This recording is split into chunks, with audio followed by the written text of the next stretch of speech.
জবাবে ব্যাটিং করতে নেমে প্রথম বলেই প্রথম উইকেট হারায় বাংলাদেশ। ফিরে যান পারভেজ হোসেন ইমন। যদিও সেটা আম্পায়ার্স কল ছিল, তবে প্রথম বলেই যখন প্রথম উইকেট পড়ে যায় তখন বাংলাদেশি সমর্থকরা ভেবেছিল আজকের এই ম্যাচটাও হেরে যাবে বাংলাদেশ, হেরে যাবে সিরিজটা। কিন্তু না, শেষ পর্যন্ত টি-20 সিরিজটা নিজেদের দখলে নিয়েছে বাংলাদেশ। শ্রীলঙ্কার বিপক্ষে শেষ টি-20তে বাংলাদেশ ব্যাটিং এবং বোলিংয়ে দারুণ পারফরম্যান্স দেখিয়েছে। উল্লেখ্য যে প্রথমে ব্যাটিং করতে নেমে নির্ধারিত 20 ওভারে 132 রানে থেমে যায় শ্রীলঙ্কা।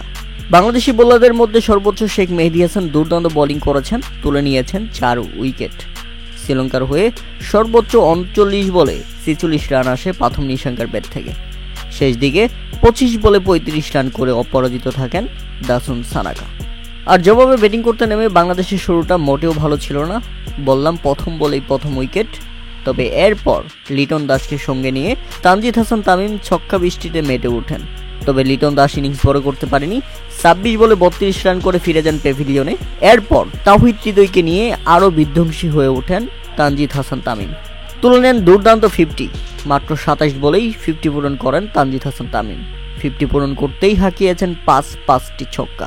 50 থেকে মুহূর্তেই 70। তানজিদ তামিম যেন শ্রীলঙ্কাকে দেখিয়ে দিল তিনি ব্যাটিং করা শুরু করলে কোনো বলারই কিছুই না।